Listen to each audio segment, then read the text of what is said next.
Very good evening to you and welcome. This is Face the Nation. We are awaiting the arrival of the Minister of Finance, Ravi Karunayaka, to discuss about the budget 2017. How is it going to affect you at home? Just giving you a quick summary of the budget. The President's and the Prime Minister's expenditures are up this time compared to what it was in the year 2016. Defence, health, education as well as higher education, the allocations have come down. How is it going to affect individuals like you at home? What is happening to the 25,000 rupee traffic offence that was imposed by the Finance Minister during the budget speech? Is all in play? Are we doing it right? Are we playing the fair game? Next year, will the budget make you rich? To discuss all this and more, we are awaiting the arrival of the Minister of Finance, Ravi Karunayaka, shortly to our studios. As soon as he's back and in our seat, in the hot seat today, we will start the show. Stay connected, stay with Face the Nation. We will be right back. Good evening and welcome. We are back as promised. We have the Minister of Finance who will be talking about Budget 2017. I want to start off tonight's show with a quote from late Fidel Castro. He said, "Why should some people walk barefoot so that others can travel in luxurious cars? Why should some live for 35 years so that others can live for 70? Why should some be miserably poor so that others can be hugely rich? I speak on behalf of the sick who have no medicine, of those whose right to life and human dignity have been denied." Budget 2017, what is in store for you? We're just 5 days away from third reading of the budget. Is it going to be a budget that would make you rich at home?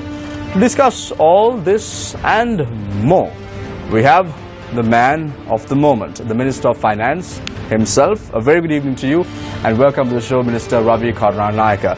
The last time you were here, you defeated an impeachment motion, and now, again, the budget 2017. 5 days away from the third reading of the budget.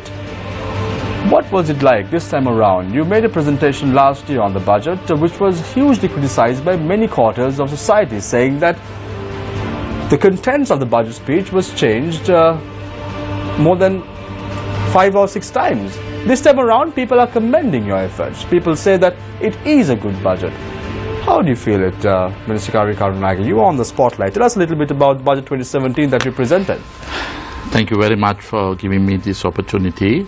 As you know, a budget statement is not a reflection of your cost against the revenues. It is a way forward as to what the government feels as to how the economy should be directed in the short term, medium term and the long term.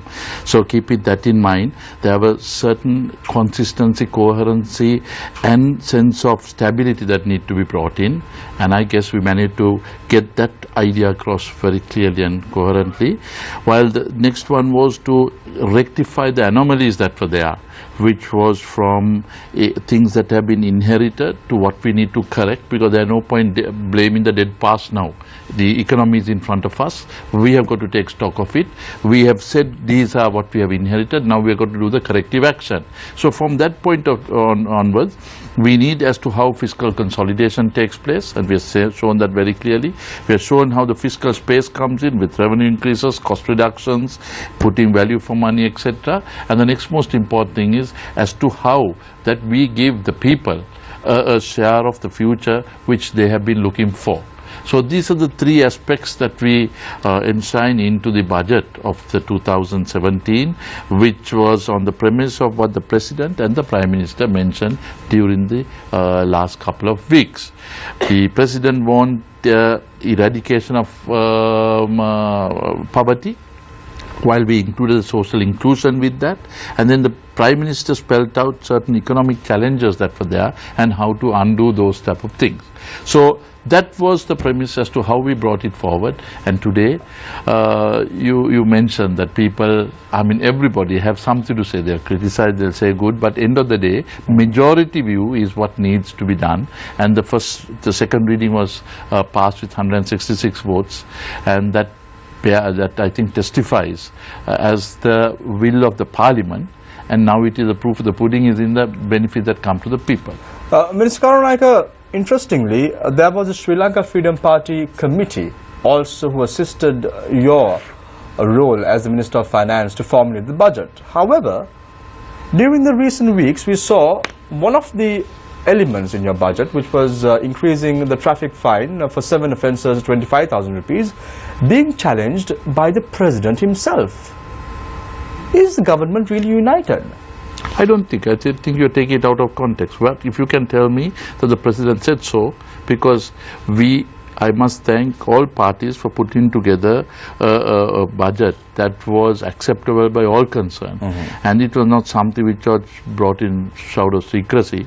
It was something which was unanimously done, unitedly done, and unanimously adopted in order to give the benefits to the people. So are you trying to say that the 25,000 rupee traffic fine that was imposed is still in effect? There is no change in it? Now, if you can tell me where the President has said so, because they said that he will appoint a committee to look into it. No, there were areas where the fines were imposed to 10 to 15,000. Then there was a request that was made. Then we went back to cabinet and they said to make it 25,000. But in that process, there was one added thing that was done, overtaken on the left-hand side of it, which basically was something which they questioned because it was sometimes not possible to prove its actual happening. So they said that, look, that can be leading to unwarranted things. They wanted to relook at that. And this was mentioned well before. Then I would say, a more sabotage approach by a very small element of the opposition utilized the private buses of one faction and tries-outs of even smaller faction, and they led I would say, a very nasty campaign, and finally boomeranged on them because they went back. And the President discussed to say, we'll discuss your problems. And that doesn't in any way warrant a change. It was a democratic process, which we have a consultation consensus approach. So, Minister, you are saying that 100% you are sure that this traffic fine that was imposed by you in the budget speech will be in effect? Absolutely. Why was the committee appointed then? Obviously, I mean, we mentioned in the budget, it was mentioned as X figures, say 10, 2,500, 15,000, etc. Then we increased it after the cabinet ratified, we said, no, we'll make it 25,000, because that was the discussion among some of the private bus importers, operators, as well as the Trishaw Association. But there's a recalcitrant group that basically were opposing them. So they were basically doing this particular one, utilizing not the owners but the employees who had maybe subject to the fine being made. And they said that this was something unilateral. So that's where the President came back and said, let's bring all the groups together and let's come. Surely can't the President call the lot that is there and ask them? Were you present at that meeting in question, Minister? No, it was only him by himself as the President meeting the supposed to be aggrieved parties, which was one faction of it. The others had unanimously approved it, and that they were basically backing, saying that because, in short, they were asking a license for kill, no? So are you also trying to say that this is a fair thing? How many people die a day? 7 to 8. How many accidents are there a year? 50,000. And you could see after you impose a fine that there has been a drastic drop, almost about 22% on certain areas, 10 to 12% on certain matters. So that bears testimony to say that there is more vigilant approach that is prevailing now. But Minister, with all fairness, the people stood by your government's decision to impose a 25,000 rupee fine. They did not criticize your government, nor did they say that it was a wrong move. They stood by you. Sure. And it was a certain fraction of the bus owners and the three-wheel drivers who wanted this fine to be lifted. However, the people and even the media stood by your government at that point, Minister.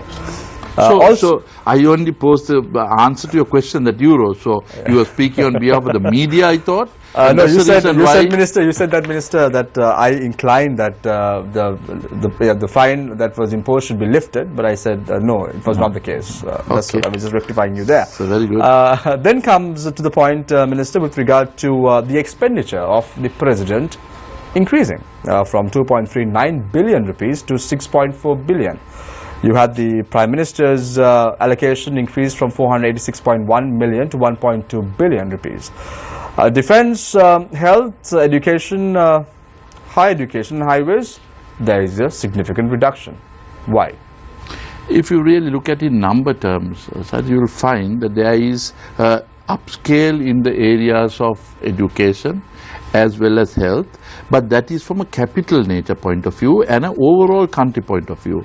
If you look at the GDP, the spend on GDP for education, it is roughly 4.01. That means the government and the private sector spend that amount. Then on health, which is normally accepted norm of about 3% of GDP, we have 3.4%. Government spends 1.89 and the private sector brings a balance. So you could see that there is a much more higher allocation for health than what it is. What you compared was last year where we made the allocation, but 60% was unspent. So if the capacity was not there, what we basically said, we give the same this year and then basically leave allocation if required for education or health, that we will provide. So you say that 60% of the money was not spent because of the inefficiencies of government officials, yes, ministers? Well, everybody concerned. We allocate, and if it's not spent, it basically is something which is a waste of budget allocation. So if you, I would say that was a battle between the provincial council and the central government. So the monies allocated were not properly used. Minister, last year when you made your announcement with regard to the budget speech, you said that the budget deficit would be just above 4.8% or so. However, no, 5.7. 5.7. However, it was amended to 7% afterwards. No. It was. No. Wasn't it? No. 5.7. This year's budget, yes, is 5.7. Right. And we will improve it, not reduce, not go above it. So the how do you intend to do that? It is going to cautious spending and revenue maximization approach, and also I would say a commitment from the people as well to come forward. People who have not been paying has come forward, I must say, because... Will they ever come forward, Minister? Well, they get trapped in, if I say the other way, because they have 599,000 files on 8th of January 2015. Now we have roughly 1.5 million files. I mean, just to, now that you touched the subject of taxation, I would like to mention, in a country where you have cars, I mean, luxurious cars running from every corner and palatial houses that are there, there's only one person who has a tax file, private, in personal taxation of over 100 million. Only one person. Can you imagine this country? You have only 9% of the total country paying taxes, pays, NBTs, corporate taxes, everything. So with 9%, you are basically providing all. We give free education, free health, road infrastructure that goes on. So there is a nation building cost that comes in. And I'm sure the people expect this to be paid. And that's why I give due credit to the people, while there is a concerted effort from the four pillars that collect revenue, which is inland revenue, customs, the excise, and the general revenue collection through levies. How much were you able to collect through VAT, Minister? In what year? This year. This year we are yet to collect. It is roughly in the range of about, if I'm not wrong, 270 to 80 billion. Minister, what about the government spending on 58 vehicles for parliamentarians amounting to 40 million? Comes up to, the government is looking at purchasing 58 vehicles at a price of over 40 million. Government doesn't spend on that. That has been basically what I have been explaining from Parliament on a question that was posed very sarcastically by one element of the opposition, where they said government spends. No, government didn't spend. Private sector spent. Private sector spent to pay duties. 90% of that is duty. So they don't factor that in. You can either in the past where you spend duty free and have no control of it, or you get duties paid and ensure the cars are on operating lease. And operating lease would mean whether insurance, accidents, maintenance on a daily basis, revenue licenses, insurance, all paid by the operator. An operating lease is the ministry or the individual who pays on a monthly charge. A total cost on that type of thing is roughly, I think a Toyota is 35 million rupees with duty. And if you look at what is paid out, which basically is included the VAT and including the duty and all, comes to 33.5 million. So end of 5 years, you have not paid a single garage bill, you have not paid anything for insurance, you save roughly about 20 million. Minister, do you use, I'm sure positive that you've used you've used brand new vehicles. Obviously. 5 years you can run a brand new vehicle without any problem. You are aware of that as well. Well, that is exactly the hypothesis that a private sector company which you and I worked in would be, or you're working and I worked in, would basically go. But the government sector, you spend from year second to the fifth year almost equivalent to what has been paid for a new vehicle. And that is the reason why we saved 10 billion last year.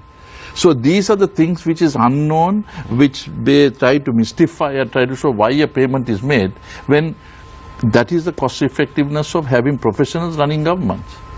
Thank The you very difference much. between a clerk or a glorified, government servant and trying to do this thing, while we have a collective team, my secretary and my treasury team, as well as other colleagues of the cabinet, all put their heads together and we have come forward with this, which I think is something unique, and I appreciate everybody's input into it.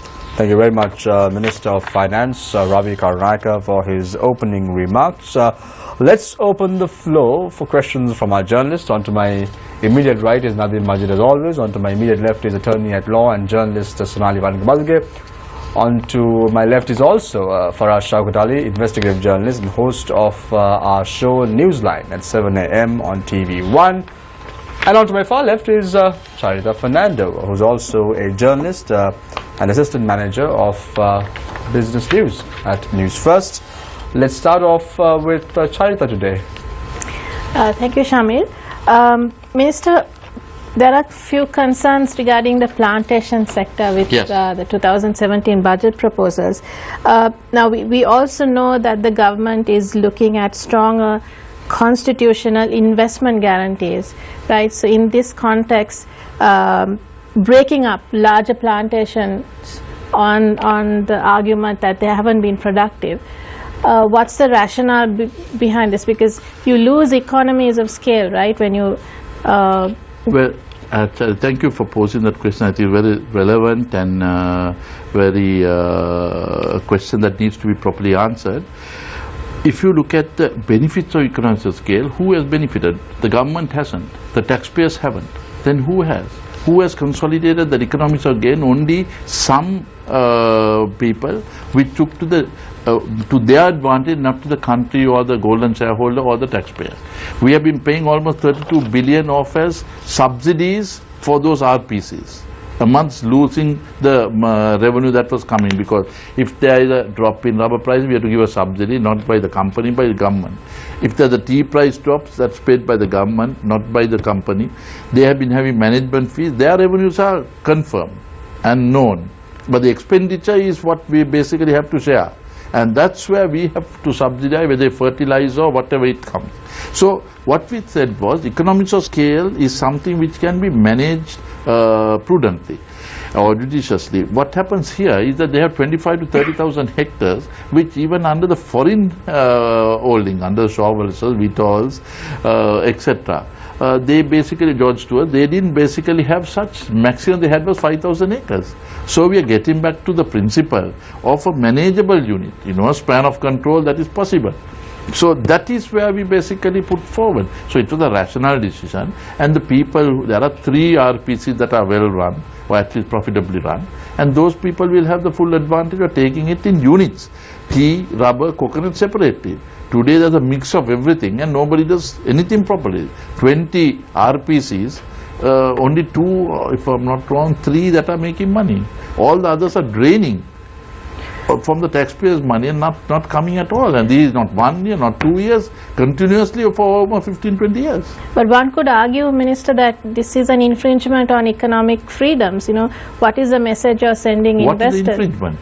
What is the infringement? Because you expect losses to go on, and then you accumulate that. Under property rights, and the last government also expropriated some of the private lands. No, we have very safely guarded it, where we have basically said the first right of refusal comes to the existing owner. So if somebody is, if something has been badly hatched and given out, and they're losing day in, day out, we as a government should just look and wait and say do nothing? We are calling them and say, this is government asset, please come forward and pay, run it profitably. If not, basically help us to look at some other partner working along with it. So we give the first right to them. But they have to explain why they are losing out money and others are making money. I mean, surely that is not, it's insane to basically ask us for questioning them. We have the golden shareholder. Then what's the purpose of golden share in our hands? We have given 62,000 acres, or no, sorry, 82,000 acres out in the RPCs with basically without any money is cumulatively coming in, a net outflow only takes place. So I hope you got convinced as to why we had done that, and this is nothing to do like what the previous government did, expropriation of 22 assets without giving a rhyme or reason. They just wanted to have control over, family control over economy of the country, and then they expropriated. But this is we have telling them we intend doing this. We telling them you get the first right of refusal. We tell them come here, let's discuss and see as to how we are going forward. What more? It's not that they've been taken over. But fragmentizing it more, is that the way forward? Well, you are belonging to a big company. Don't they run in individual companies? You only consolidate the entire running of those. You don't have one company that is running every company. Each company is run by itself. That's what we intend doing. Minister, another major sector in the country is the apparel sector. Yes. Now, the budget contains multiple benefits for the apparel and textile sector. Like you said, the formation of a textile cluster. But we have seen in the past few years, several companies in the Kattanayake Free Trade Zone have closed their doors. There's been an outflow of foreign direct investment. These companies, of course, say that there is a lack of support from the BOI in dealing with unions. Does the government have a plan to address that? I don't think there's a problem of that nature. It may be a hands of some inefficient people, but overall the country has grown in quantity and quality. So the revenue is coming in, but not in the desired manner it would be.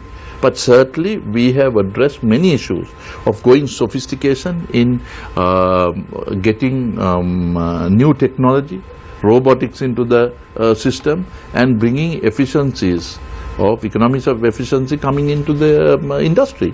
So that will help to increase competitiveness and bring in a better return so they can plow back that into the future. At the same time, Sri Lanka there has been an increase in FDI in the second quarter of 2016, but between 2001 and 2016, Sri Lanka has averaged foreign direct investment inflows of about 128 million US dollars. Is this a concern? Where would you like that figure to be? Thank you, Nadine. I think the question that needs to be answered there is from this point.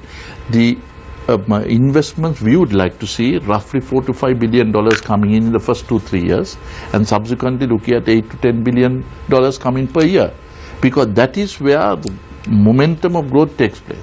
Now, we have not calculated government takes a loan and then spends it on infrastructure and say that's FDI.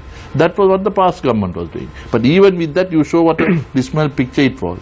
It was not 128 million, it was roughly 1,200 million last year, dollars, etc. But what was wrong there is that that was not FDI. That was government borrowing from the overseas and bringing in as if it's FDI that came in. So, you borrow on behalf of the people, then you basically say bring an investment in which is construction of road, and you say that was FDI. How can that be FDI when the people of the country have to pay that loan off?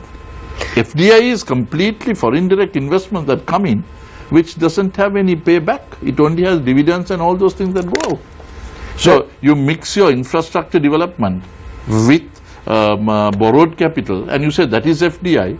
You're only making, I would say, wrong statistics. Like the growth rate of 6.9% that was shown in the 2014, when it was rebased to 3.4%.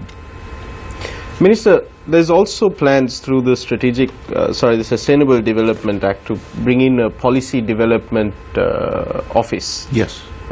How will this impact the role of the Board of Investment? Because right now the Board of Investment is viewed as your one-stop shop for everything foreign direct investment related. When you add this another level of bureaucracy, will that have a negative impact on? Not exactly. It was Agency for Development which amalgamates the BOI, the EDB and the Tourist Board. which are three critical thrust industries or three main institutions which get investments off the ground. Now this agency of development in the future would basically approve a BUI project not less than 10 working, not more than 10 working days, which is 2 weeks in normally Saturday, Sunday, so no excuses can be given. We go on the hypothesis that you give approval in the given days, that is 10 days. If you don't, it's deemed that the approval has been given. We put the onus on the person who is supposed to be giving the approval. So there is no wait and see policy. Either you say yes or no, if not, why? Don't And that is the basis that we are working on, because we look at Singapore and say, I say company is formed in 2 hours. We are doing it the same now. Then you look at them and say, okay, they go and have an investment and they are able to get everything done in 2 weeks. We are basically saying 10 working days. We are taking the layer of inefficiency, bureaucratic discretionary powers away and saying it is yes or no. Now we need to get out of this. I mean, private sector, that's the spirit. Government gets the benefit, the people get the benefit of quick decision making. Lethargic, procrastinated, convoluted decision making only prolongs agony, and that leads to corruption. That is what we want to completely eradicate. Minister Karunanayake, when speaking of Budget 2017, you said the importance of consistency, coherence. I'd also like to add in another adjective, inclusiveness. Yeah. How has the 2017 budget proposed to make allocations for persons with disability living across Sri Lanka, given the fact that there are a wide range of issues they face, such as accessibility, transport, women and children's welfare, educational challenges? There are the statutory protections on the one hand, but the implementation is very poor. We see this happening on a daily basis. How does your budget propose to assist these people who are also citizens of this country? When you mention, Sunal, disability, that is, who are ably different, is that what you say? Yes. Right, because on that basis, for the first time, I think the budget has gone into and addressed matters that have never been looked at before. If you look at, I don't want to separately categorize them, that's why I said ably, you use the word differently able people, and that we have increased funds of almost 150%. We have looked at people who never got funds before. We have increased almost 300%, like the people who can't see and hear. They have got a tremendous boost that is there. Then for mobility, sometimes going into public places, you don't have the necessary things that are legally supposed to be given. We're given those mandates that they should be taking place. And I must say, across all governments, even in the last 10, 12 years, have been trying to attempt to get those things done. We only kept it by doing everything immediately rather than holding on further. So I think they have been given a due share from even, people who are terminally ill, who are children who are physically handicapped from many areas which have not been even thought of. I think we have gone to that extent of assisting them. So you think that Budget 2017 does look into their rights as well? Oh, very humanly we have looked into that. Mr. Karunanayake, I mean, we would have loved to give more, but then in priority scale there is a limit that we can give, and certainly that concerned people have been looked into. Ms. There were media reports that saying that there have been attempts to take the EPF and the ETF away from the central bank and to bring it under the treasury. Is this correct? Is this true? What media reports? One media will say yes, the others will say no. End of the day, who has said what? That's why I'm asking for a clarification. As for us, all we can basically say is it is nonsensical what we basically say, because what we have basically said, liability management would be basically a finance ministry control.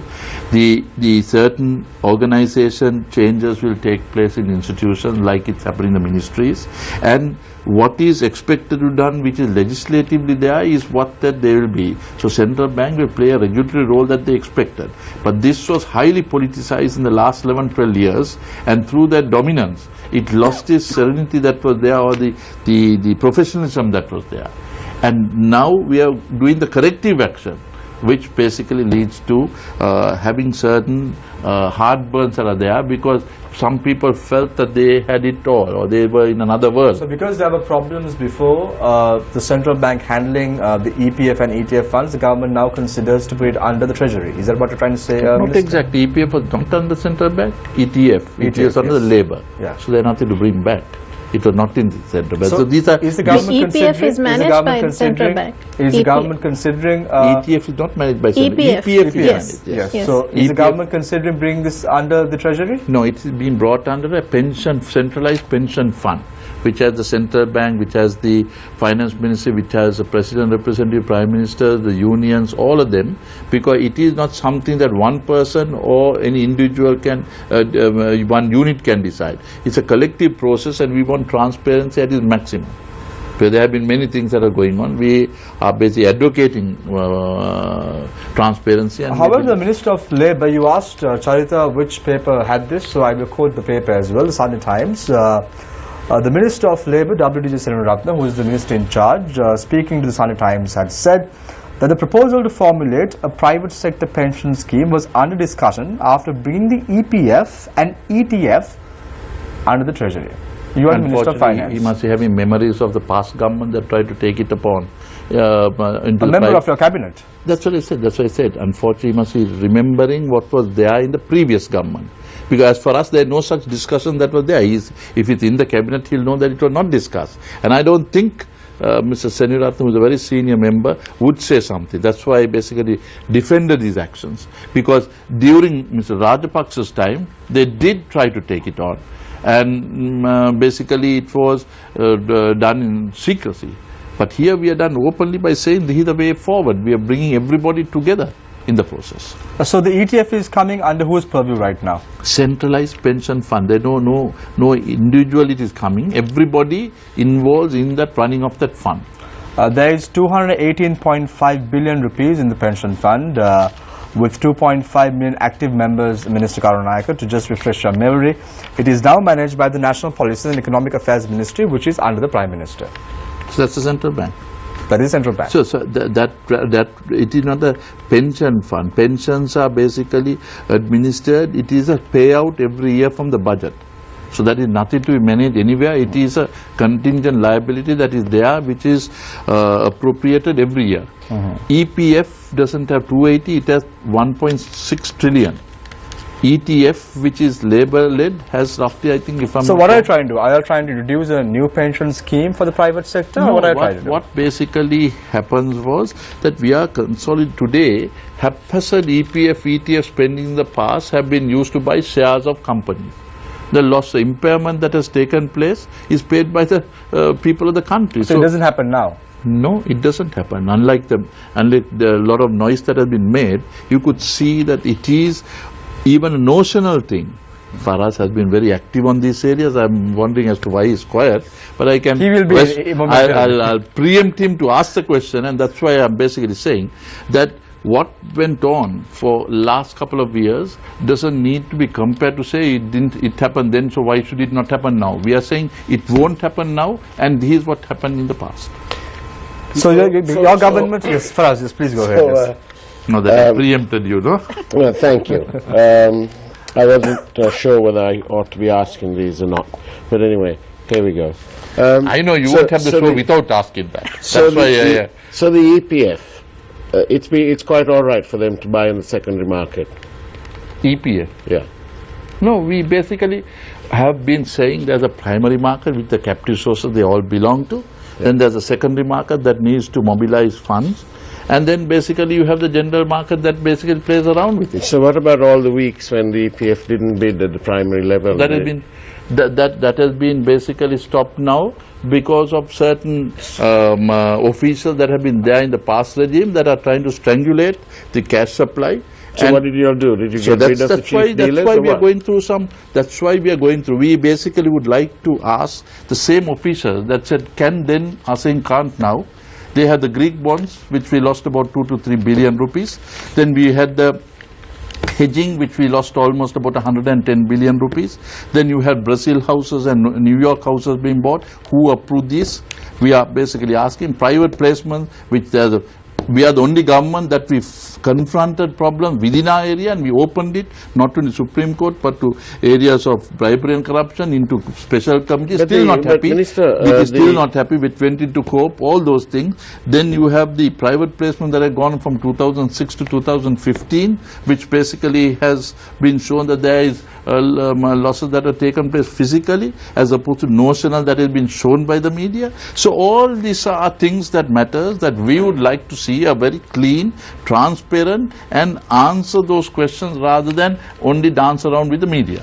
So we have been not in any way trying to cover up anything. We have gone twice to the Committee of Public Enterprise, been very open. You have been openly. That's the sense of democracy and the freedom. You spoke about several malpractices and discrepancies that took place in the previous regime.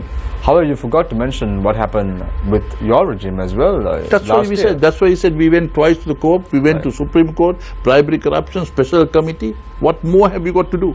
We are done in our. We are done. How about getting the money back? These guys, So these are not notional. now you basically are Minister. asking us a question. Yeah. You say where the loss is. You should tell them. Then basically you are basically making a noise by somebody said something. You tell me where the loss is. So Then are you we trying go to say, off. Minister, So are why you trying not to have say a that- forensic analysis of it all? Then that's it will be black exactly. and white. You all have. But You all have done. you're- You all have been over the last 1.5 years doing the forensic study every day. So why don't you say Is this it is the the loss? responsibility of the government to No, hold the that's forensic what study? that's what we did. We went to What- Supreme what Court. about the court We went to reports that Supreme came out, Court. Minister? We went to bribery and corruption. We went into COPE twice. Do you gonna say and this thing? And we are given all the everything open. And you could see there are statements that have been different to what the central bank has said that has been quoted. MPs that are mentioned, it was 2 camps that were there. All of them have given equal public. We are not hidden anything. Unlike what has gone in the past, which we are trying to say, okay, you have made undue share of publicity, well and good, that's the transparency that we ask for and we give. If that is the case, you compare with what, if this is supposed to be on a notional loss, then what is the actual loss that has taken place? That's what we are trying to compare. What about the loss that was indicated by the Auditor General? Then he himself, in that statement, why are you only taking things out of context? He said, I basically say this could be the loss, but I am not a judgment. I can't properly say that whether it's right or wrong. Then why did the COPE report, committee report, That which is your deputy ministers are also exactly- involved, said that there is some problem with regard No, to there is a problem. Otherwise, there is no smoke without fire. So on that basis, we open it up. Please tell us where the loss is. Minister, in fact, we did not want to ask you questions about the bond issue or scam that took place. but We it's want to not- focus our attention Minister, the on Auditor budget General- 2017. I appreciate. However, It will come somehow or the other before the end of the day. It will come. So I want to No, be we upfront. did not by want saying to we talk are not about there it. to hide anything. Yeah, we did not want to talk about it because you brought it up, Minister. Your governor, Mr. Dr. Indranjit Kumaraswamy, speaking to the media recently, said that they have taken action against the company in question, Perpetual Treasuries. Twice. You are the Minister of Finance. Tell us what sort of action have you all taken? So that's very good. The governor of the central bank has said he has taken action. Let it come on. The media is free to report whatever the action. But the governor is very silent about it. He said that he so does not want to say. ask him. He's the governor who you have mentioned and You're the quoted him. minister in charge. I'm not the minister in charge. I know you're not the minister, but you're the minister of finance. in Sri then Lanka. you're asking me, but I am collectively held responsible. I like the situation that we have opened it up. Come and check what So it there is. is a problem with regard to this bond transaction. Well, that is what the media is showing, and we have opened It's it up. not only the And we- media, come on. It's the government of the Auditor We General are lies. basically That's right. look, you all are making a mountain over a molehill. Tell where the loss is. The Auditor General says that on Auditor the day General that it says, was, Auditor on the General day, says, Minister, with and all he, due respect, and he also he says, corroborates by saying he is not competent enough to judge whether it is right or what wrong. he said is that he is not going to speculate on what the eventual loss is. But on the day, he says that it's 1.6 billion. I'm sorry, you're mischievously distorting. What he said was, I don't have the professional skills to say what the attributed loss would be, because it was a notional myth that it Let's say Minister. No, Auditor I'm General sorry, was- I okay. take umbrage of Right, fact okay. that why it was shown. Right. Let's say because Auditor his General own said words that- say okay, that he is not let's- professionally competent. Absolutely. Okay. Let's keep what the Auditor General set aside. Keep that aside for the moment. Let's put it under the carpet for the moment. What No, about no, the don't, COPE- what about we the don't COPE- want what to. about the- what about We the don't COPE- want to put what it about under the the COPE carpet. report? What about the conclusions and recommendations that were made in the COPE report? So let it go through. It has been referred to the Attorney General by the Prime Minister, by the President, which are two highest in the country. So why should we basically take things out of context when we have done everything possible to make it as transparent as it could be? That's the difference between us and also what went on in the past. Because if I at this moment say, okay, here it is, now look at the past and try to compare, you will say, look, you have been elected to change that. We very well, yes. Did you manage for 11 years to able to have one statement uttered what was there in the past? No. But now you can do it. That's the sense of openness we have done. Thank you very much, Minister of Finance Ravi Karunayaka, for his thoughts on the first and second rounds. We in fact deviated slightly on the bond scam that took place, the bond issue took place in February last year. However, our focus tonight is on the budget 2017. Will the budget 2017 make you rich at home? All this and more after this short commercial break. Stay connected, stay with Face the Nation. We will be also talking about the tabs that were supposed to be given to the advanced level students of this country. Is it the priority right now? All this and more after this short commercial break. Stay connected, stay with Face the Nation. Welcome back. This is Face the Nation. Minister Ravi Karunayaka, what was the thinking of the government when you said in Parliament that you want to provide tabs for A-level students in the country? What was your thinking? What was the motive behind it? Our thinking was to ensure that the younger generation get technology, because they are very technology savvy. You know, our generation, what we know and what, say, our children who are 15, 16, 20 years know are 300% more than what we know. The generation that come in thereafter, I mean, their advanced technology is so great that what we thought was providing them with the opportunity to meet up with the technological gap that is there. So we thought, let's use the tabs as a method of getting new technology given to these people. Why we looked at the first A-level group instead of the last? Because there's no point second year going into that. So we looked at the first year, 175,000 and 27,000 teachers in order to provide them and show the direction that this is the way the government wants to go forward. And this is the way we will take it forward. Minister, with regard to these tabs in question, you are an individual as a cabinet minister, very tech savvy. I'm positive that you are an individual who's always on the ball and you know exactly what's going on in the world. However, your government increases the telecommunication levy, making it very difficult for the rural population in Sri Lanka, the A-level students, to log on to the web and then browse. A need. If you have a tab, if you have a smartphone, this is what they do. If they are to look into new technology, they have to be able to log on to the internet. However, your government has been very difficult. Yeah, but then that is again, aren't you presupposing a problem rather than actually facing the problem? The thing, tabs have yet to be given, and for education what we intend doing is not known. So what we basically want to do was to give them a certain thing for education, not for misuse. Because at the moment you have... How can they even log on to the internet if the prices are very high? No, but then the Wi-Fi will be provided where the schools and located around, so that's a free service that is there. So then where does the cost come in? So this is why I say it's just mischievous. Anything which is given... So where is the allocation there for the Wi-Fi and... 5 billion allocated in the government budget. 5 million rupees alone is enough? 5 billion, if you multiply the figure that we have got, we need to go through tender process, etc. But at the moment we use the figure that we think as a base price and go forward. So for that amount of users, we basically... 5 million across the country? 5 billion. 5 billion? Yeah. So that we, as well as the telecom companies are supposed to be developing their infrastructure. So anybody who doesn't will be made to pay for it. We are given licenses not for them to keep, giving a certain area. The entire country has to be covered. If not, take it back.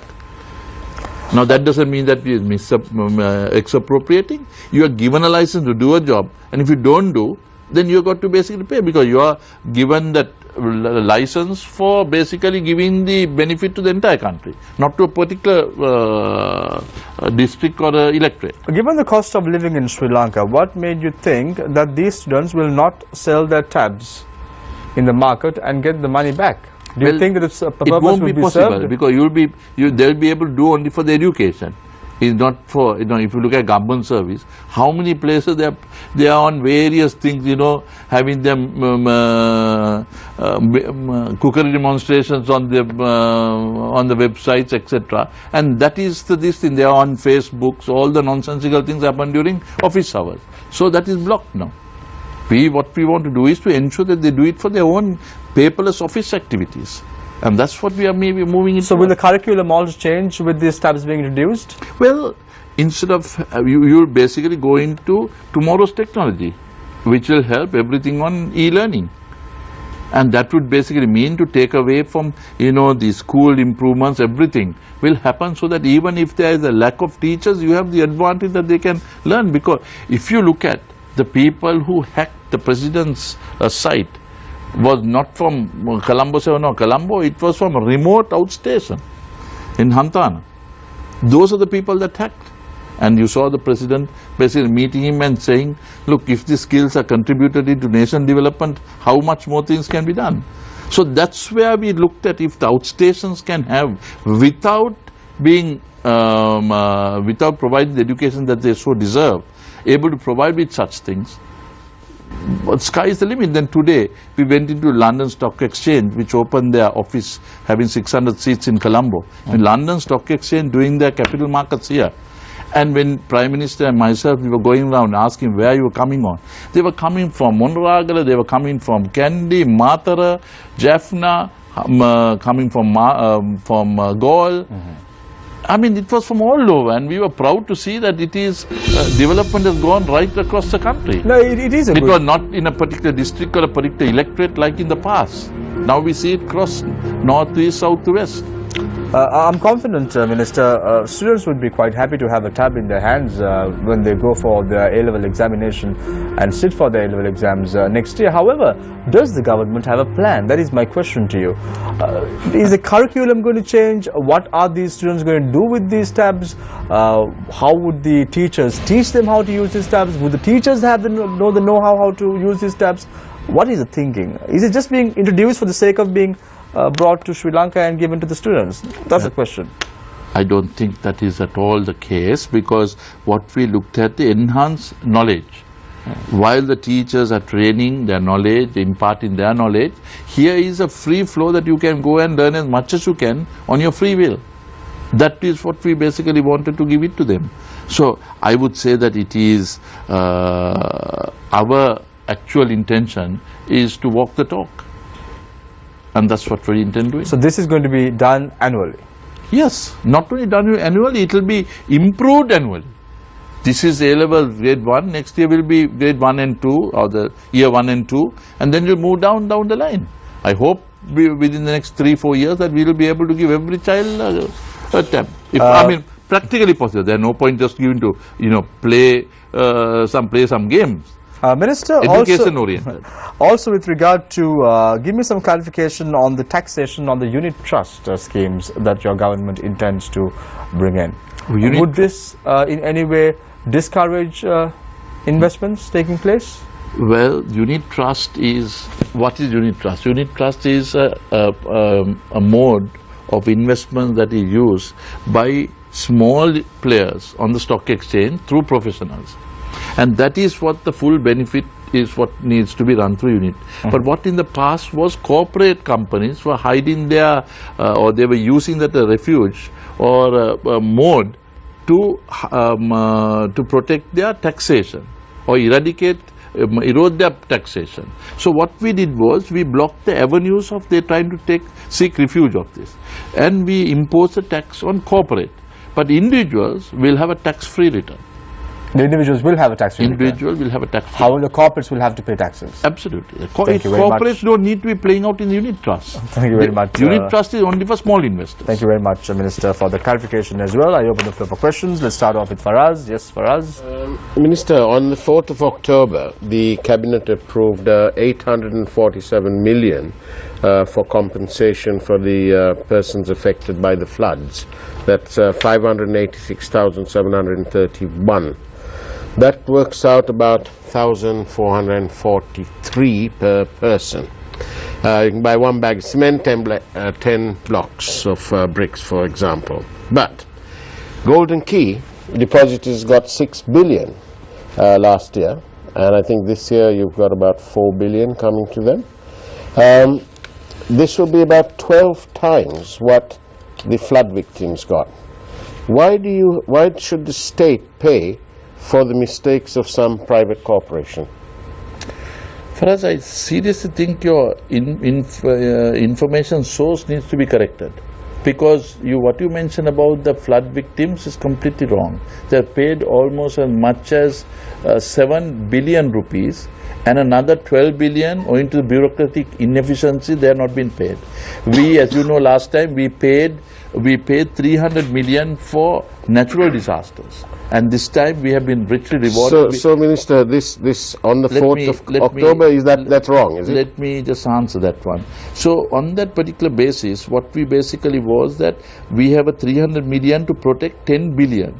The 10 billion was basically enhanced to 15 billion this day.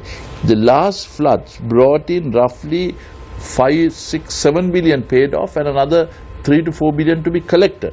Now, that particular one was one incident, and I think you're mixing up the Salava one for that one. In October, what was approved for the total payment for Salava, which was another fire that took place where they lost out 2,200 houses, and only the cost impact for that totally is 2,200 billion. And of that, 1,400 was the approval that was given, the balance to be paid. Once again, the government was ready, willing and able to make payment, while the bureaucracy was grappling, signing 30, 40 checks a day, as opposed to signing 500, 600 checks a day. The bureaucracy is being represented by So how much did these victims get? That is exactly what I'm saying. The bureaucracy needs to be woken up, and that's what we are basically doing. That is where things don't happen. The governments are intended giving money. Mr. Amrayapa, Minister, Sushil Premajayan, myself, Prime Minister, President, we were all on the board. Go in there and approve things in a week. But it took almost 3-4 months. What's the point of having a cabinet if that's the case, if there is bureaucracy taking place? What's the point of changing the government if there is bureaucracy taking place? What has to do to a bureaucracy if they are not functional? You have the lower end which is wanting to work, and the middle level which basically gives command, sometimes dysfunctional. And that is what we are basically getting things done. That's why we are going to digital technology, because you basically have the agriculture fertilizer. Today everybody gets their share direct to a bank transfer. You don't need anybody having a clerk signing this, taking 4-5 days. In a second you give it to them. That is where things are happening. So that then you are able, why did we basically make the economy digitalized? Because we want everybody transparently able to know what is going on. The Samudri recipient, we basically pay 43 billion. 18 billion spent to administer that 43 billion. So 61 billion. Minister, given what you're saying, then the people have to first of all change the bureaucrats or those who are really doing the job rather than the governments in question. Absolutely. That's why we are basically taking all the time and attention to ensure that we basically get that modernized. Why not change them? You have worked in the private sector. Why not change them? Well, you're going to do it through human element, no? How can you basically, like last, you can say if you don't work, we'll lift you in a white van. We don't do that type of thing. You don't have to lift them on a white van, that's for sure, Minister. Well, you can obviously transfer them or change them. If you basically say this is the way to do it, and you're going to do it, and they, instead of doing it, they basically don't do it, what are we going to do? Take them to court? Then what is the point of having a new government? That's my question to you, Minister. Meets the people. There are 70. But your promise changed on the 8th of January. So that is what we are doing. We are doing changes. You have seen unbelievable changes that are there. Whether it's democracy, whether it's human rights, whether it is judiciary, whether it is the police, whether it's a sense of transparency. How long must the people wait for, Minister? What are they waiting for? We are only saying. You just spoke about the Shah Salava So we are basically saying how quickly we want to get it done and where the problems are broken down. Minister, you are saying that the Salava incident you signed and the ministers in charge did in 1 week, and then the bureaucrats are sitting on it, and then 45 days they were sitting on it, and they only signed 45 checks a week. That's one of the incidents. That's an example that you just gave. Yeah, so why must the people wait for? So that's exactly where we like the media also going and showing. You all have reported that. You all have reported on what we have come and taken a decision. You have nicely, spicely asked questions to us, and you got the answer. And when it was shown, then even certain protests were taken off because they said, yes, the government has done the share. That is where the things are. So now what is happening is, If you look at agriculture fertilizer, going to the doorstep. If you look at school uniform, going to the doorstep. So as a result, you don't have an intermediary or a person sitting in the middle making a judgment which takes 2 to 3 months. That's the difference. Minister, being in the opposition for a very, very long time and being in power only for a few years since 1994, does the UNP still believe that they are in the opposition? Well, we are in government. Why do we need to feel that we are in opposition? Every time saying that it's in the past, there's bureaucracy, we are trying to change. Emotions, the sentiments that are being expressed of that sort, people start believing, okay, are they in the government or are they in the opposition? Well, government was given to us only 18 months ago. In real terms, it was only 12 months ago, because a government was given in September 2015. Yes. August 17th, but the government was given only on the 2nd of September. So likewise, you basically have changes that take place. Even a budget, it takes 1 year to have its benefit coming along. So yes, there are certain structural weaknesses, but we believe that the judiciary must do their work, the police must do their work, and the politicians must show the way forward. Minister, I want to come back to the matter of the tabs. Have tenders been called? For the we are yet to pass the budget on the 10th of. But have you made exploratory bids to see how much the cost? That's why I said we basically looked at 5 billion. What's the procurement procedure that will be followed once it is approved at budget? What's the procurement procedure that's going to be followed? As transparent as we could. You will have a procurement basis that will go on, which basically will be able to open out where the media is free to have what is on, and the process is they go into whether it is a cabinet tender, whether it is a department tender, ministry tender, and you follow the work. Yes, Sonali. Minister, natural disasters have cost the country billions of rupees each year. In the past, time and time again, we see how our people act with absolute surprise and disbelief whenever disaster strikes. Elsewhere in the world, funds are being invested in disaster risk reduction, resilience. But in Sri Lanka, the attitude is a little different, because we react whenever a disaster takes place. So how do you envision that we can go forward, take the country forward towards disaster risk reduction, resilience, through the new budget as well? Well, Sonali, if you looked at, you said yes in the past as well, saying, oh my gosh, there is a rain, there is floods, famine, etc. But last year, we recognized that we spent 3 to 4 billion on natural disasters. So we insured this. We insured for 300 million, we insured 10 billion of natural disasters that can happen. And God forbid, after we did that in May, you had the floods that took place. And we were able to collect almost 200 times the figure that we insured for. So that for the protective element we had done. Unlike the past where we talk, here we have action. And that's why I was able to give it figures when Faraz asked the question, that it was a Sala one and not for the floods. And if you golden key, I didn't really finish answering Faraz on that. Golden key is once again an inheritance from the past. Now I used to tell, yes, that was the past government, so don't pay. There were almost 25,000-30,000 people who were deposited that were sucked dry by the former governor and the central bank, which basically ran amok. And when they basically have, out of their 100%, they get only 41%, and even that not paid. That's where we humanly came from. So you're paying more than 41%? No, 41%. So that's it. That was what the Supreme Court told, which was ignored for the last 3-4 years. They kicked out Chirani Bandar Naik and they brought these people to salute and shout and clap and do. They still didn't get paid. So we could have easily said this is something of the past. No, we are human as well. So wherever possible, we'll assist. I've got somebody asking, what is the status of the digital NIC? When will it come? Well, the digital NIC now is for the last 7-8 months in tender process. And it goes from procurement to re-procurement to technical evaluation committee giving various things. We are still in the mud. Now this is the 19th amendment which goes through the transparency.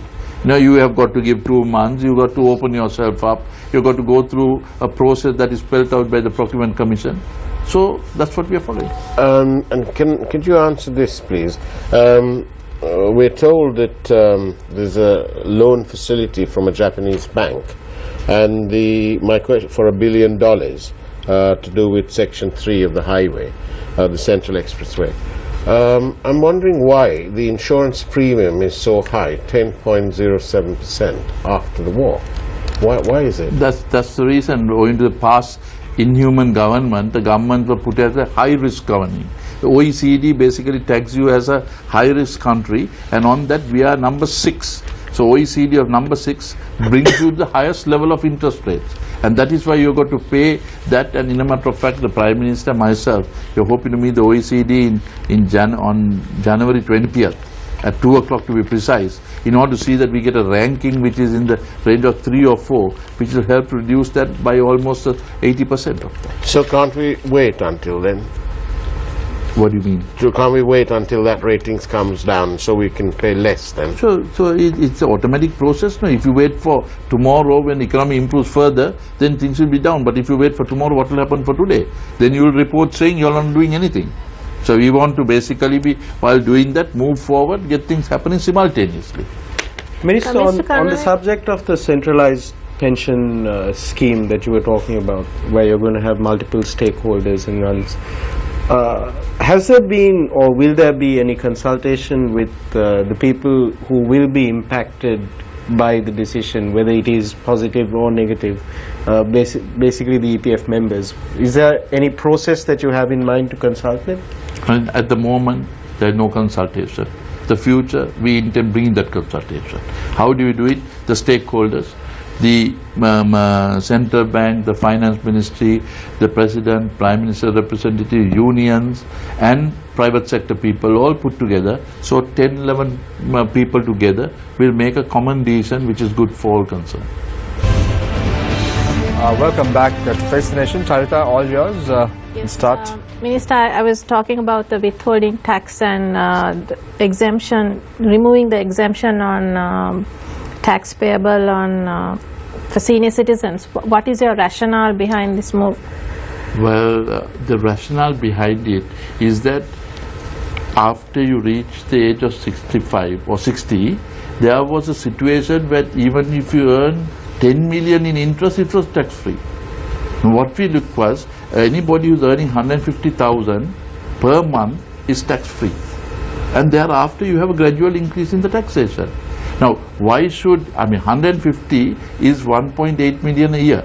That comes tax-free. If you get another 500,000, you only pay 2,000 rupees on that particular. So that was the basis that it went on. So even if you look at 4.5 million, we looked at, because there was a lady who basically posed the question, why is it this and that and all. I said, if you are earning 4.5 million rupees a year, your tax payment is only 360,000. Surely that is only not even 8%. Is that being grudged? So that was the reason why we corrected. There are billionaires who are using the age factor to get a tax-free return. So that is the reason why we opened it out and made it fair. You don't need to allow the taxpayer who is paying from a poor person to a taxpayer who is paying, as opposed to somebody who doesn't pay at all. Isn't that fair? We only want to equate equity. Minister, when you first came in and you all imposed a one-off super gains tax, do you have any such plans for the primary dealers market? Primary? For the primary dealers, they seem to have made a lot of money. Are you going to impose a super gains tax on them too? We have, for the first time, we have back 28% when it was a preferential treatment before. So they're going to be paying tax now? Otherwise? All primary dealers? Anybody, primary dealers. So they're not exempt, and they No. won't be exempt? No. Thank you. Minister, there was some concerns with the special pension for primary dealers and bond issues, I can see. There was some concerns about the corporate tax rate of 14% for whether it will be. There was some lack of clarity on whether this will impact the ICT and business process outsourcing sectors. Will it be impacting them as well? Because this is a fledgling industry. If it goes from exempt to 14%, will they be able to? No, that was mischievous use. It was not the intention, and it remains zero. It remains zero for Zero. the ICT and BPO sector as well. Thank you. Sonali? You have a question for the Minister, or? Well, Minister Karunanika, I'd like to ask you a question about the foreign income we gain through our workers, the migrant workers who we send. Time and time again, year on year, we send our women overseas to the Middle East, and they come back in coffins, they come back brutally beaten up, raped, molested, they come carrying babies with them. Why haven't we been able to find a solution to this issue? Why do we need to depend on them for our income? Why? And why aren't we moving towards a different direction? Well, Sonali, it is not that we forcefully send, they go. Now, why do they go? Because they are unable to make... But we have to better protect them. That's what I'm saying. We don't make the necessary earning capacity here. So what we have done now is that before they go, firstly, if it's a mother with children less than X amount of years, we have debarred them from going. It has to be a consensual family approach to go. And also a minimum of $350, which roughly is about 50 to about 60,000 rupees, so that you don't send people for the sake of sending people. We want them to have their family unit, live happily here, rather than go out and be slaves outside. So that was the first step that we did. Secondly, Sonali, we have, and thank God, I think Mrs. Tarata Atukorale is doing a yeoman service. I have yet to hear a major disaster like the Rizana type of situation, which nothing happened. There are 1 or 2 beaten up cases, but they are not only women, even the men get beaten and sent back. So it is a case of improving that human rights that they expect us to perform, we are expecting them also to perform the same. But at the moment, all due action is taken in order to correct those anomalies that are taking place. We are given insurance covers, we are forcing them, but there are still elements that go without, Sonali, to be very frank. You know, here we tell, this is the law, this is what you got to get, this is the minimum wages you got to get, but they still go through the back door. And I guess we must make those absolute criminal offense, because not only the person who sends them, but also who partakes in going. Minister, how does it go through the back door? I'm just sorry, do you mind just one more question? Yes. I'd like to answer, because it was very pertinent, because we get roughly $8.2 billion. There was a drop during the ISIS problem, but it's picked up again. On that basis, you know, the actuaries and the minimum rate that we are given is to ensure that we extract something back. So they like to go and work for 30,000, example in Qatar as a security officer, when they can get 45,000 here. But the feeling that they are overseas and, you know, basically freedom from everything gives the feeling to go there and be slaves. So that's what we are changing. Minister, and your question? Yeah, Minister, do you then say that there are legal loopholes in the Sri Lankan legal system which need to be rectified? Is that what you're saying? No, Sonali, there is no recourse to fall back. They just go. There is not a written statute that you must get this. It is certain conditions that you have got to oblige before those employment bureau members have to send them. But shouldn't punitive sanctions Absolutely. be imposed, Absolutely. increased, just like the traffic fine? Perfectly correct. We have done that, and that is the process. But there are still people, as I asked, and I was questioned as to how through the back door. When you say you have got to get a insurance certification to go, they go on a temporary visa, get a job there and don't pay it. Because they try to say, because that is all paid by the employer. So why do you want to take that risk? It is a job intermediary that is basically the foreign employment company that sometimes try to short circuit this. But going forward, how do we rectify this situation? Well, I guess you are very pure asking that question, and I need to give a crystal clear answer. All I could basically say is we are doing every possible step in order to eradicate that. And I think finally we have to end up by saying, if you don't comply with X, Y, Z, you know, you can't leave the country. To that level we'll have to bring it to. You're only protecting the family unit, which otherwise, you know, the children lose their father or mother, and that, you know, family bondage breaks down. You know, it's a completely, money is not everything. That's why we are trying to ensure that we are a middle income country on low wages. So more needs to be done. More needs to be done. You need to pay that high element. Minister, Sorry, can I? yeah, go ahead. Thank you. One of our regular viewers on Newsline is asking us to ask you about withholding tax and quoted debt. Will it be applied retrospectively? Sorry for us again. Withholding tax, will it be applied retrospectively to quoted debt? Well, you're, I think, referring to the debenture issue that is there, debentures which are issued. What we are going progressively, what the interest that you get will be taxed. Progressively, not in the past. Okay, so no retrospective. No retrospective. Thank you. Minister, could you shed some light on the investment status of Hambantota? Because there's all kinds of reports again saying that 2,500 Chinese firms that is investing. Then there's a report of $8 billion US dollar investment. Okay. Thank you very much for posing that. But now that you answered that question, I need to go back into a little of the past, because otherwise it will be meaningless to give the answer into the future. You know, why is Hambantota? Hambantota had all the investments of the country going to one electorate, one district, and you had a disproportionate investment for uneconomical economic return. You know, you invest in Mattal Airport, 27,208 million, which is 27 billion, and you had a loss of 13,600 million in year 2015. Likewise, you had the Hambantota port, which had an investment of 174 billion, that is 174,125 million. You had a loss of 37,200 in year 2015. Why am I saying this? It's the capital amortization and the interest component and the operating loss of the port.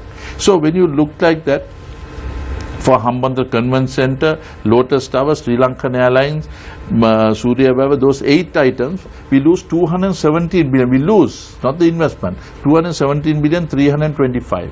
Now this is a loss for the opportunity cost of the money tied up or the lost in operation activity. So we are paying the sins of all the idle assets that are there. You have Hambantota port, which basically has, you know, couple of ships only brings roll on roll off vessels will bring cars. So as a result, the Colombo port has to go and pay as much as 8 to 9,000 million a year in order to debt service that. So what we did was, we are basically bringing equity into that debt. So as a result, the loan gets paid off, or you have money in hand to pay for other capital expenditure as opposed to loans that have been taken. So these are the areas that we basically look at Hambantota. And there was a phenomenal, I would say, interest shown in Hambantota development, where the port, which basically is to be equity partnership with SLPA, and this company will take on the complete debt of $1.4 billion. They'll be paying 80% and paying X amount of share onto that. So that's the way we are overcoming our debt to equity.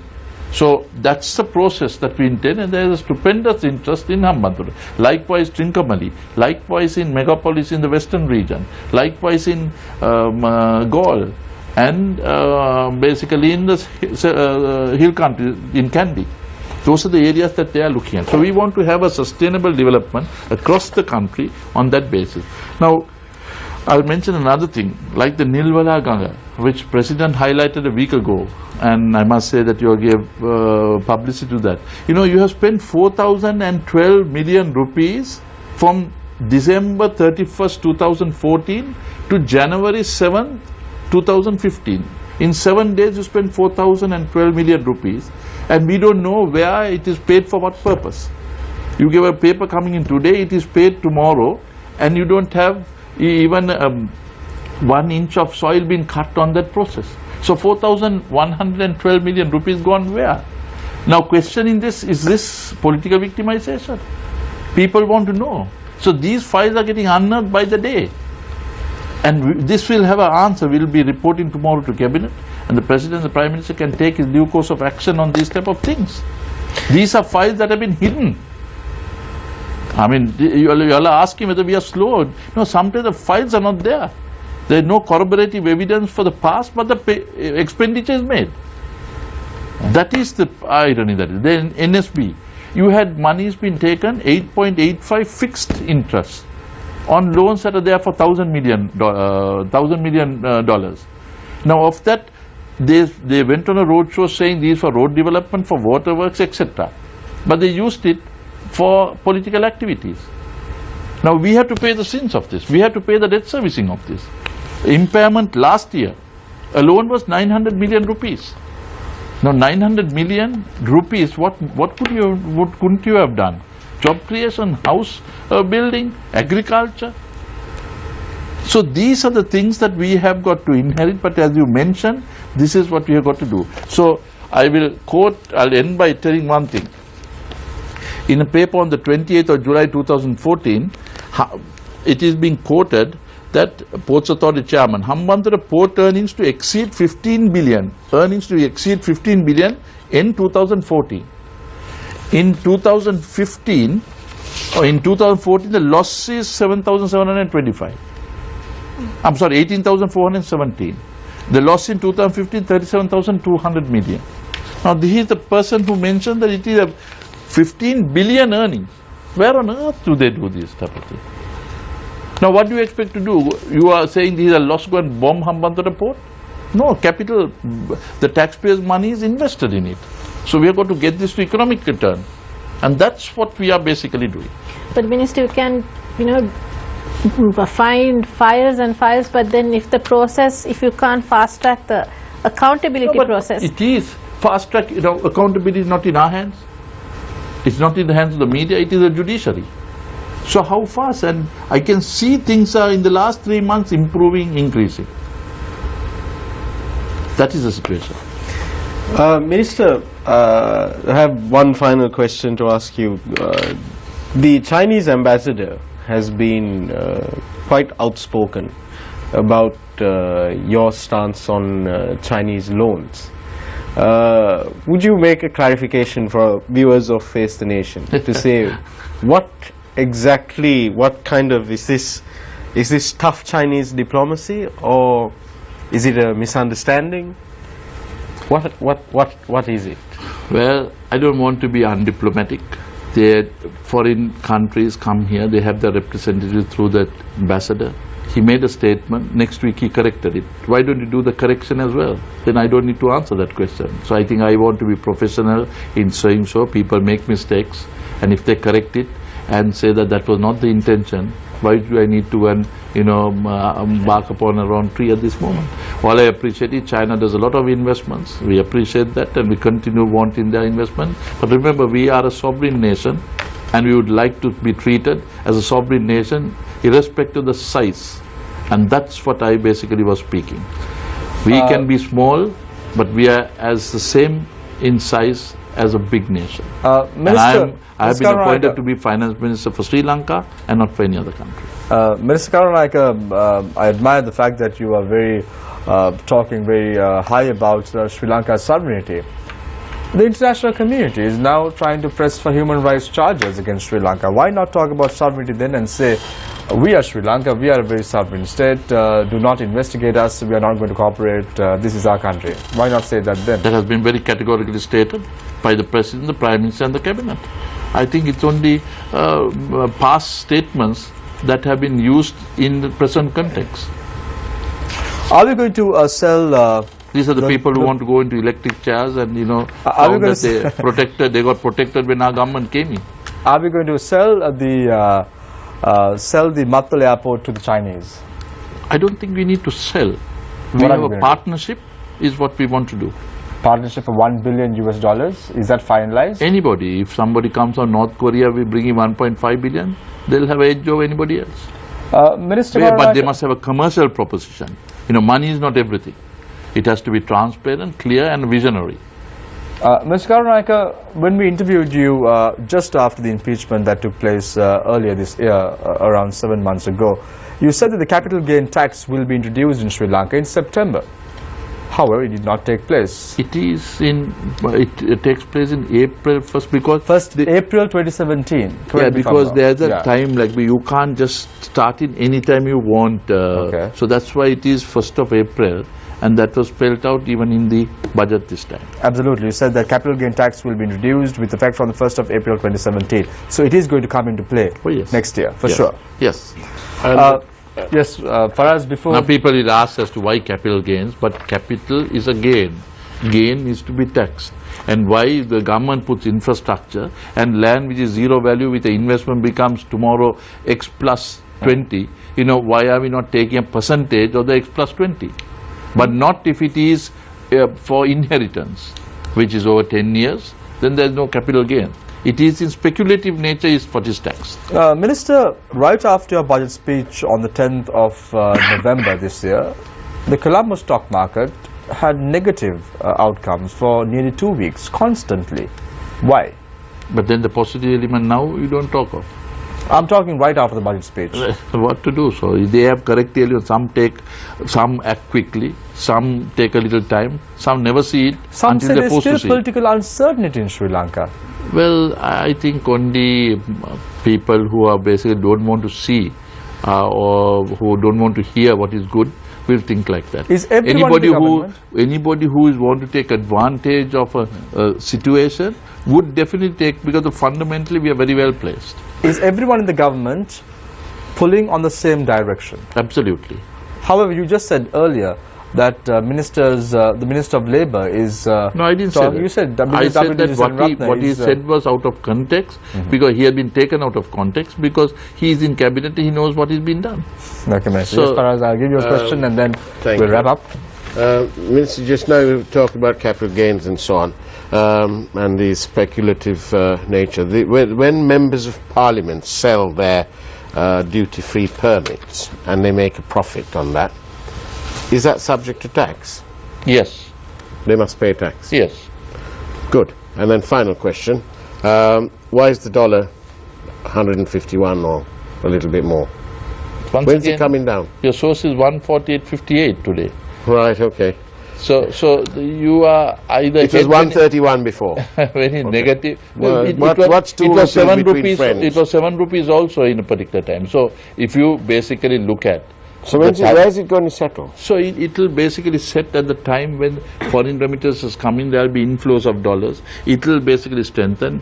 In 2002, when UMP took over, we had 123 rupees, 114 rupees rupee to a dollar. It appreciated to 99, and the same is what we believe. The investments will come in, and with that fiscal consolidation, we are borrowing less. So as a result, there will be more dollars in hand. So as a result, there will be no need for monies to go out. Right. So into that your fact that you prediction... have money is coming in and strengthen the rupee, and that is where we are in an import-led country where demand is limited in nature, because just because the rupee depreciates, you won't have a higher export value.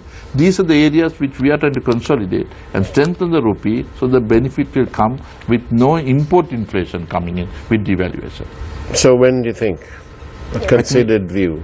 Beg your pardon? A considered view. Well, I think starting from February, March, April, you see the benefits coming in. Thank you very much, Minister Karunaika. We're going for a short commercial break, and when we come back, it's the final round. For us, where do you change your dollars? Is it the black market? It's 153.25 in the black market. Is it? Yes, it is. There's that place called, Hospital Road or Hospital Lane in Fort, We're going for a short commercial break. When we come back, it's the final round of Face the Nation. Faraz has been dealing with the dollars. Faraz, bond? We're going for a break. When we come back, it's the final round of Face the Nation. Stay connected. Stay with us. Welcome back. This is Face the Nation, the final round. We are in conversation with the Minister of Finance of the Democratic Socialist Republic of Sri Lanka, Ravi Karunaika. Minister, MP Namal Rajapaksa, speaking in Parliament, said that my father is very good at constructing establishments, constructing institutes, and Prime Minister Ranil Wickremesinghe is good at selling. What has your government planned for the year 2017 in terms of constructing institutes, in constructing infrastructure needed for this country? Your time starts now. Well, Honorable Namal Rajapaksa would have mentioned in the context of what he feels, but he didn't say that construction on borrowed money with a return of 0.5% and 8% is not logical borrowing. And that is why he basically said the selling. Selling is that it was not selling, it is partnership that we go in order to earn a 10% for the 8% interest that we are already taken on. So that is the reason why illogical investments have brought logical sense, and that is what we basically are correcting at this moment. So I mean, if I go to define further, that is one example. Mattala Airport even worse than that. So economic sense doesn't prevail in some. And that's why it is like you have somebody who basically borrows on leasing or hire purchase and says, I have got a car, I have got a house. But you know, you're paying on a monthly basis. Suddenly the parents basically that taken this, you know, falls dead. And the children are saying, no, I have asset, how are you going to, he didn't know that 2 months we don't pay, it is seized. That's the type of inheritance we got. So it is not construction and selling, it is illogical construction with logical conclusion, and that's what we are taking to. Minister Karunayaka, is this budget based on the whim and fancy of the International Monetary Fund, ADB and the World Bank? Never. It will not be tolerated, and we also proven. IMF said let's have a budget deficit of 4.7, we improved it, 4.6. We basically had a revenue which they said can be X amount, we had it improved. So we don't need foreign elements to tell us how to run an economy. We know it best. We have a talented Sri Lankan team. They were suppressed up to January 8, 2015. But now we are harnessing their talent. But one thing I must say, if it is white skin or black skin or any skin, if what is told is good and good for us, we'll take it. If North Korea comes and says, you know, reduce your expenditure, increase your revenue, we'll do it. You don't need to IMF to tell that. Minister, however, the former governor of the Central Bank, Arjuna Mahendran, writing a letter to the IMF, had said that taxes would be increased and the people will have to pay more money beginning next year. And when you look at your budget, income tax rate has been increased, corporate income tax has been increased, personal income tax has been increased, withholding tax has been increased, pay tax has been increased, capital gain tax to be introduced next year, the taxes on unit trust has been increased, has been imposed. You see all these things taking place. Well, you are taking a particular statement. That letter is signed by the finance minister and the governor then. At that particular moment, you didn't say that taxes, we said a higher tax compliance would be there. That is why 599,000 files have increased to 1.4 million files, which is almost 150% increase. And on that particular one, as much as you say the taxes that were increased, you could say the excise tax, which was earning 2 billion a month, now earns 13 billion. So 650% increase. Where was all this money going to? One family, one member, somebody unknown? How is it that we are collecting 13 billion a month when others collect only 2 billion? Why is customs now collecting 850 billion when it only collected 400 billion? Where were these money that were going on? That is the revenue that we are bringing forward. Now, as much as you are saying the taxes, if you see fertilizer subsidy for tea, coconut, Samud is 48 billion, transport route subsidized, you have the Ranaviro getting allocations of money. Likewise, we have 48 expenditure. You know, the reason you can go on, uniforms that are being given, tablets that are being given, you know, free children getting health, medical insurance being given. None of these are being factored in. All this, you have revenue, you have expenditure, and you maximize that rupee for the benefit of the people. That is what we are basically doing. So, if you look at the waste is completely reduced to bare minimum, revenues are maximized to tolerable limits, and here is a budget that 100,000 rupees and below did not get a single increase. Only 100,000 and plus. That is a figure that there was some imposition of some charges. Why I said 100,000 plus, the pay is come 100,000 per month and above. So what is the budget from independence today, that you had a budget without a single cent increase for people earning 100,000? How many people earn 100,000? Almost 85% of the country. So what are we basically looking at, and why are we basically look at it cynically? Look at the positive sign. We have come here to undo. You can't unscramble the scrambled egg. So you have got to go from where we inherited it. And that's where we are correcting, rectifying, eradicating the anomalies and putting it hope to where it was hopeless, and bringing a sense of direction when there was no direction, and not reducing corruption, eradicating corruption, so that you meet the President's and the Prime Minister's target, which was the wish that was given to the people. And I appreciate and I look forward to media and all people giving us a fair share in doing things. without criticizing for the sake of criticizing. But I thank you for giving me this opportunity, which was very constructive, and I appreciate the freestyle that you asked, and I hope the same freestyle I answered, because this is the best way to communicate to the people. We can only say, we can say the people will decide. Let the people be the judge. We report, they decide. Let the people be the judge of the views that you expressed, Minister. Thank you very much for joining us this evening. Just 5 more days to go until the third reading of the budget comes through. I hope next year would be a very fruitful year for the government as well as the people in Sri Lanka. Hope for the best. Let 2017 be an year that brings you more money. Thank you very much, Nadeem. Thank you very much, Sonali. Thank you very much, Faraz. Thank you very much, Charitha, for joining us this evening. Tomorrow morning, 7 a.m., who's your guest, Faraz? We are getting a representative from UNICEF, and we're going to talk about violence against children. So you don't only talk about bonds, do you? Oh, not at all. Not at all. Well, for a local version of Donald Trump, I can see. and also I look forward to MTV and Citizen's fullest support. Give us the necessary credence in able to get things done, and we'll ensure that we do it on behalf of the people in the best honest way that we could. Thank you very much, Minister, for your thoughts as well. You said about Faraz being Donald Trump. Faraz, I hope you will be running for the next year presidency next time, and you might even clinch it, according to Minister Larry King myself. Thank you very much. A budget is telling your money where to go instead of wondering where it went. 2017. Let's hope and pray you are going to be rich next year. Or will you be fired, as Donald Trump always says? Let's see how it goes. Next year, 2017. Hope for the best. Take care and good night.